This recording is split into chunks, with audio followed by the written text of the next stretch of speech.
with his hands out, not knowing, even processing what has just happened to him. And you will see him collapse on the sidewalk, fall to the ground. At that moment that Clay Beathard is stabbed in the chest, when he is stepping back, you will see his friend, Paul Trapeni. Paul Trapeni has just seen Mosley strike his friend, and he swings at him. And you'll see him swing at him, and you'll see Mr. Mosley lunge into Paul Trapeni.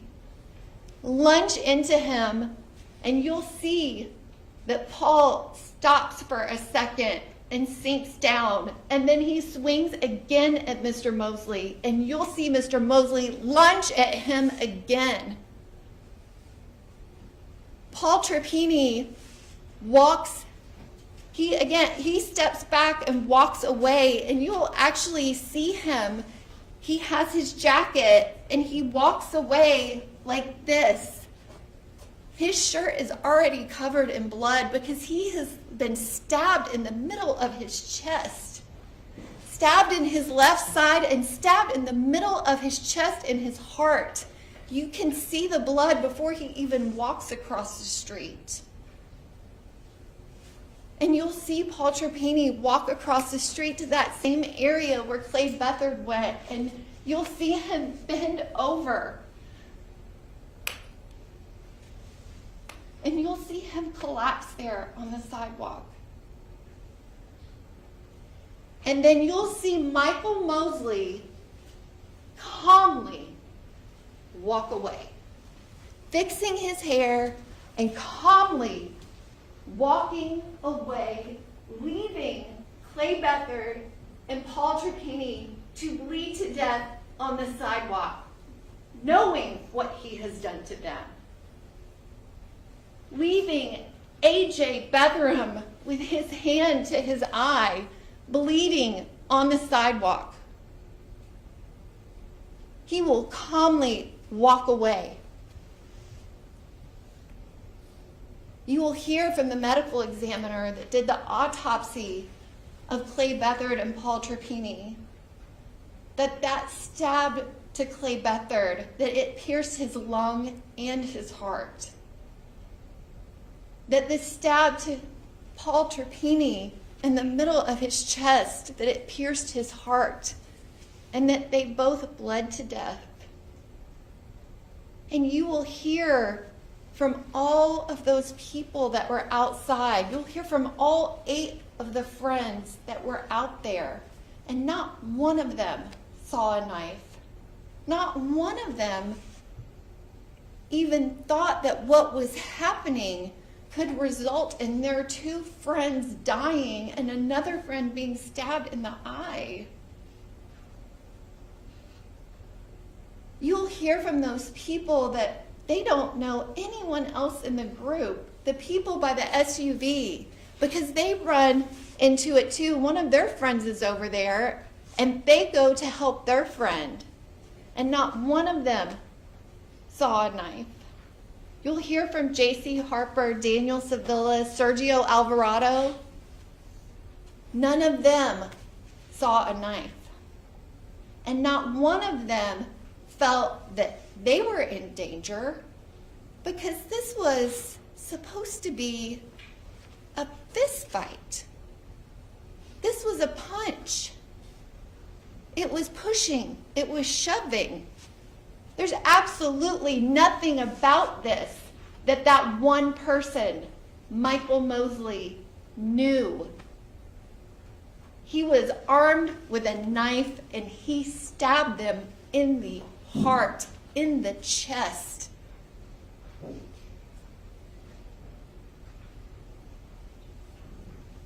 I submit to you that you are going to hear from a lot of witnesses, and you are going to see video. And the evidence is going to show that Michael Mosley stabbed Clay Beathard. That he had that moment. He had that moment where he steadied himself and he lunged around J.C. Harper when he stabbed him. You will see that moment when he stabs Paul Trapeni, knowing that he has just stabbed Clay Beathard in the chest. And you'll see him lunge and lunge after him, not once, but twice. You'll hear from AJ Bethurum, who will describe his injury, that he stabbed in his elbow, but he stabbed in his eye, that it almost hit his brain, that he has hardly any vision in that eye. And again, you will see Michael Mosley as he calmly walks away. And you'll hear from the detectives in the investigation that they spoke to the witnesses. And again, no one else saw a knife, knew a knife was involved, and no one ever thought that any of this would have happened, because it was just pushing and shoving and punching. And you'll hear that it was days later that the detectives got that surveillance video that day, and they were able to track what happened out in the street to back inside the bar, and they put up pictures on the news about J.C. Harper, Daniel Sevilla, Sergio Alvarado, Michael Mosley. And you'll hear that J.C. Harper went to the detectives and said, "That's me," and talked to the detectives. And then Daniel Sevilla went to the detectives and talked to the detectives. And the detectives were able to talk to Sergio Alvarado, that they spoke to all of those witnesses.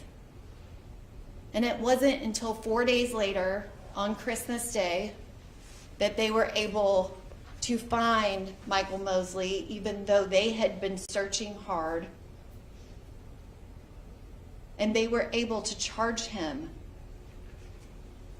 with the murder of Clay Beathard, the murder of Paul Trapeni, the attempted homicide of AJ Bethurum, and the assault of Sam Folks outside of the Dogwood Bar in those early morning hours of December 21st, 2019. And at the close of all of the proof, we will ask you to return a verdict of guilty on all 4 counts of the indictment.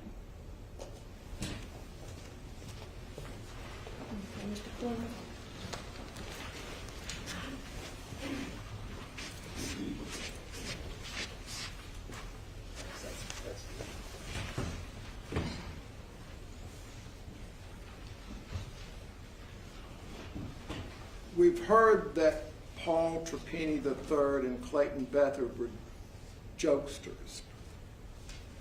But the proof will show that the real jokester was a fellow named Wilson Myers McCullough. And this tragedy began as a joke. On the evening of December the 20th, Wilson McCullough hosts this party, this get-together for those friends from Battleground Academy, a private school in Franklin. And the partiers included Samuel Folks, Clayton Beathard, Alva Bethurum, and Paul Douglas Trapeni III, Patrick Wells and Campbell Parker, and Ms. Tobey Favre and her best friend, Emma Yoder. They start drinking. We have about 6 hours of surveillance video from the Dogwood Bar. On the Bar 2 side camera at 2:24 a.m., you will see Wilson McCullough slapping Paul Trapeni in the testicles as a joke. Moving on to 2:46 a.m. on the second floor stair top camera, you see Wilson McCullough and Mr. Mosley huddled together head to head watching Emma Yoder. Time after time, McCullough motions towards Emma, encouraging Mr. Mosley to approach her or to hit on her, as people say. Mosley one time does start to approach Emma, loses his nerve, does a 180 and goes back towards Mr. McCullough. But McCullough again exhorts Mosley to approach Emma. Left hand, right hand, kind of furtive movements, you know, holding a beer in one hand. This goes on for a full minute from 2:45 a.m. to 2:46:45 a.m. on the second floor stair top camera. And this is curious because Wilson McCullough and Emma Yoder have a romantic history. Now, I don't know at the time, maybe she was Sam Folk's girlfriend, but I guess we'll find out what he knew. But finally, Mr. Mosley does take the bait and approaches Emma. Wilson surveys the scene. He watches Mosley and Emma over here. And then he turns his attention to Samuel Folks over here. And a tall fella, I think his name is Campbell Parker, hands Mr. Folks a long neck beer. Folks takes the beer, upends it, stumbles back 2 steps, pivots to catch his balance, hands the beer back to Campbell Parker, and McCullough's over here waiting for him. And when Sam Folks comes up, he intercepts Folks. Folks is oblivious to any situation with Michael Mosley and Emma Yoder. So McCullough walks right past Michael Mosley and Emma Yoder, curls around to the top of the stair steps. You'll see him hang his left foot off the stair steps. He's there to spectate. Sam Folks finally figures out what's going on and springs into action like the jealous boyfriend he may be. And he confronts Mr. Mosley. Tells Mr. Mosley, back off, she's got a girlfriend. Mr. Mosley does back off. But Folks keeps berating Mr. Mosley for about 15 seconds. You can see it on the surveillance video, on the time code in the upper left-hand corner. 15 seconds plus, Mr. Mosley stands there and takes it.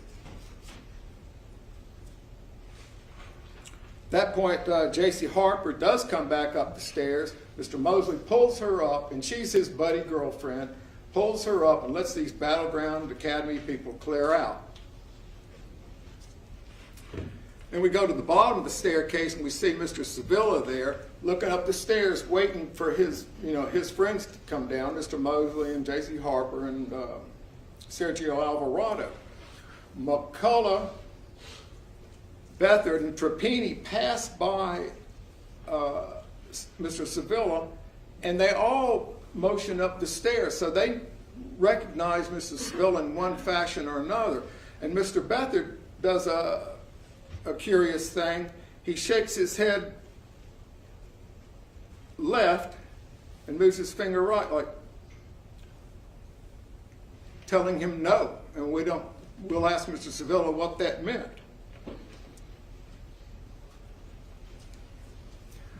So anyway, Sam Folks hurries past Emma Yoder and then says something to McCullough and pushes Clay Beathard out the front door. Daniel Sevilla waits for his group and then follows J.C. Harper out the door. Then we cut to the outside on the front exterior entry camera. Sam Folks finally turns around and waits for Emma to come. He backs up. Everyone else is facing Division Street waiting for their rides. But Folks keeps his eyes on the door. He stops first. He stops Alva Bethurum, says something. McCullough's chatting up Emma. The sidewalk is crowded. Mr. Mosley comes out with his friend Alvarado, and they kind of move to the left. And in the camera there, you can see Sam Folks. He does this thing, and he stops Mr. Mosley again. And then Mr. Mosley moves out onto the street, and Folks is still mouthing, and then Mosley hits him, bam, bam. And then the whole crowd of people, they move over to the right, and then they're kind of coming to the left, and a guy in a white button-down shirt, coolest guy around, looks at his phone, puts it in his pocket, goes over to this scrum of people, comes out with Michael Mosley in a chokehold, and while Mosley's in a chokehold, Wilson McCullough comes in and starts pounding him multiple times. And the whole crowd moves to the left. It's crazy. and bodies go flying, including Wilson McCullough, who then crashes into Tobey Fawver. It's hard to believe. So at this point, you'll see like that, Miss Fawver's on the ground, and then the last two Battleground Academy people come out, and one's a big 6'5" guy, David Bates, and another's Patrick Wells. David Bates goes over and blocks off Wilson McCullough. McCullough's still trying to get into the fight. He's way over here now, but he can't get around McCullough. And Patrick Wells, also Foreman football player, 6 foot, 200 pounds, he goes and covers up Ms. Fawver and takes care of her. Then in the meantime, and this is at 2:48:39, you see a picture of Clayton Beathard holding Mr. Mosley in a headlock. And right about this time, 6'3" Alva Bethurum starts charging across the street.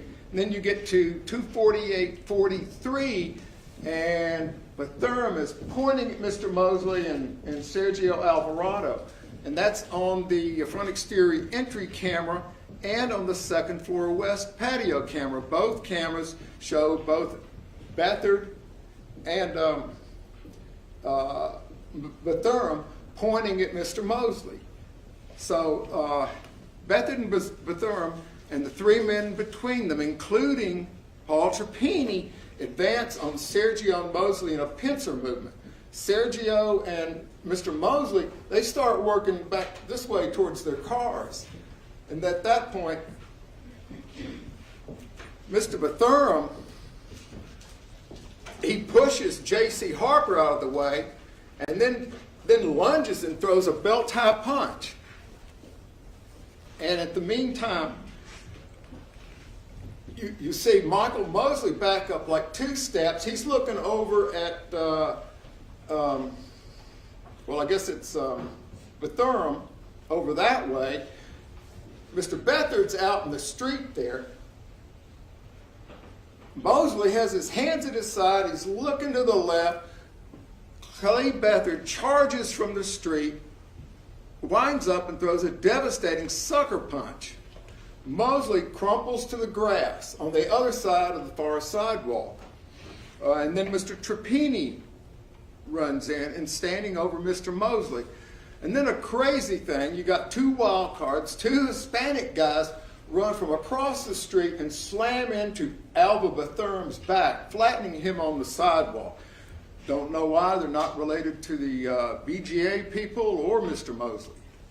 We can't figure that out. So then Mosley gets up and he strikes Beathard, and then Paul Trapeni goes in, punching right, left, tearing the skin off his knuckles. Then at 2:49, I believe it's 2:49:06, Mr.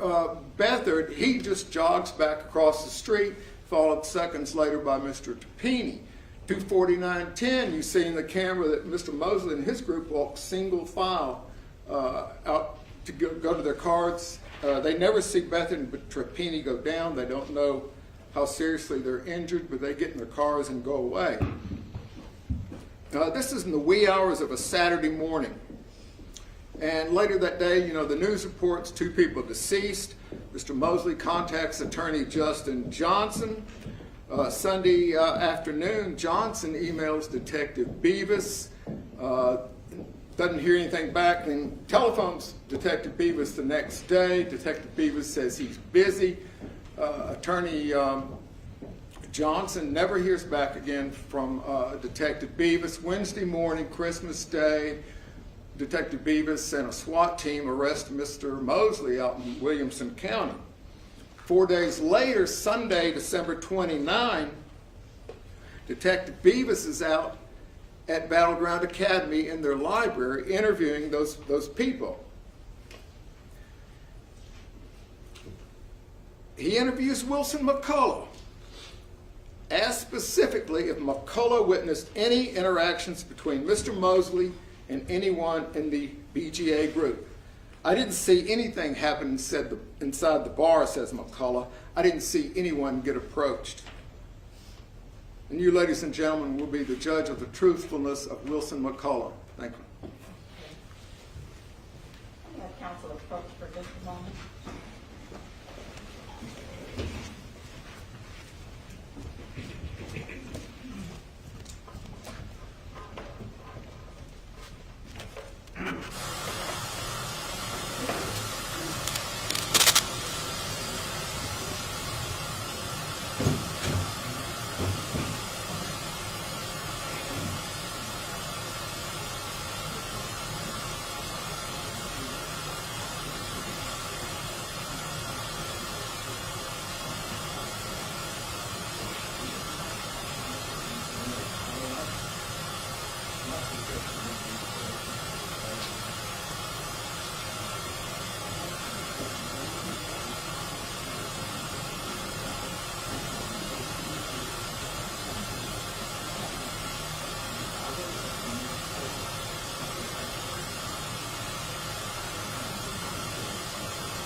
Ladies and gentlemen, it is 4:15. It's probably a good time for us to break. Let me take this on stuff I don't doubt if you can hear me well. It's 4:15. It's probably a good time for us to break right now, rather, because I think if we call somebody, it may take us, beyond. I do want to ask you some questions regarding our time frame for the rest of the week. And I don't want to put any of you under any pressure. I understand that you have families that you have to get home to, or that you may have family, morning issues. Sometimes if we start a few minutes early, sometimes I like to start about 8:30. That kind of gives us a kind of an extra 30-minute start of the day that gets us an opportunity to get more proof in, get more work done. Is there anyone? And if it's a problem, don't be afraid to say so, because I understand that you have families that you have to, and other issues. Is there anyone who cannot be here at about 8:15 so that we could start at 8:30? Let's try to get here at about 8:15 so that we can start at 8:30. Okay. Now, the other thing that I want to ask you is, and I know this was your first day, so I did not give you an opportunity to address any issues. We sometimes try to go as close to 5 o'clock as possible. There may be some times that we can go a little later than 5. But again, I understand that you have things that you have to do. Is there anyone who cannot stay till at least 5 o'clock every day? And I'll gauge it again as we move each day and just ask if the time needs to be adjusted. But I thank you I appreciate your flexibility as we try to get through as much of this as possible. Mr. Fox and Ms. Adams will give you some instructions as you leave. Now, it is imperative that I remind you that you cannot talk about, you've heard the opening statements on both sides, so now you know a little bit about the case. You need to understand that you cannot talk about this case with anybody. not among yourselves as you break off, you know, as you get ready, as you gather in the jury room. You can't talk about it among yourselves. You can't talk about it with family and friends. You cannot do any outside research.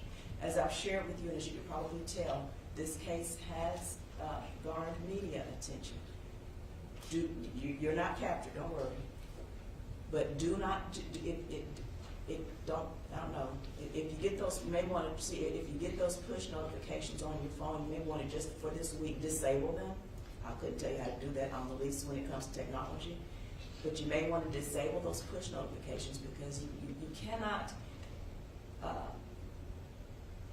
gather any of that information from the media. Don't, if you go home and watch the news tonight, I don't know, I wish I could tell you not to watch the news. I know that's what you get, but you cannot learn anything about this case from any other source other than what comes from the witness stand, and that is so important that we do that, okay?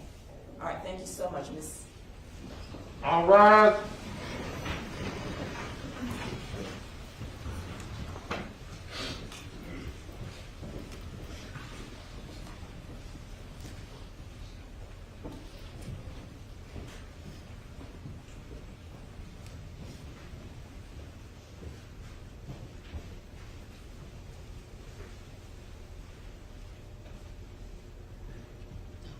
All right, we'll maybe see it.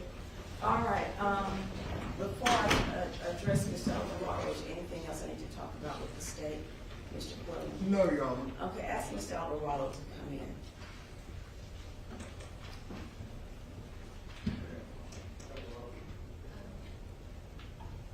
Your Honor, may I approach? Yes.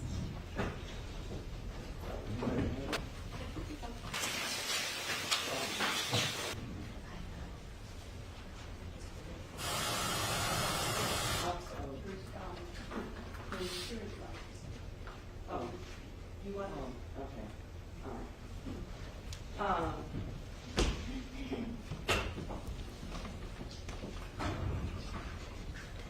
Mr. Cameraman, I'm sorry, I don't know your name. Bud. Bud? Yeah. Well, you know, I'm sorry to refer to you as Bud, because that just seems so not right, but Bud, as I've shared with you, there is a witness who has some safety concerns about capturing his image on video, and out of respect for his concerns, I'm going to ask that you not capture this witness's image on video. Thank you so much, I appreciate it.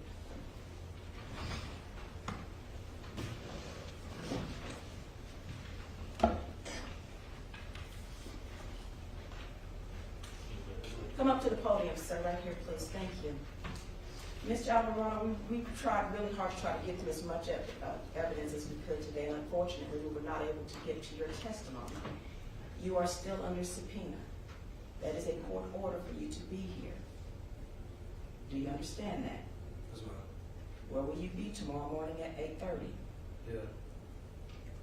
You're going to be here. Yes, ma'am. All right.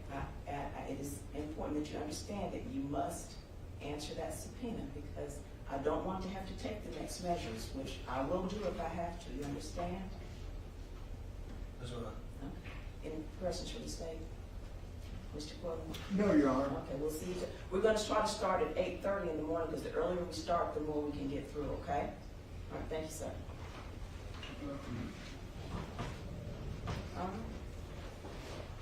Okay, is there anything else? I guess I should have asked y'all. I didn't think to ask y'all that I can't start at 8:30 if you all aren't here. Is that going to be a problem? Judge, we absolutely will be here. Mr. Quillen? We're early risers. Okay, I know. All right. If there's nothing else, court will stand adjourned until 8:30 in the morning. All rise.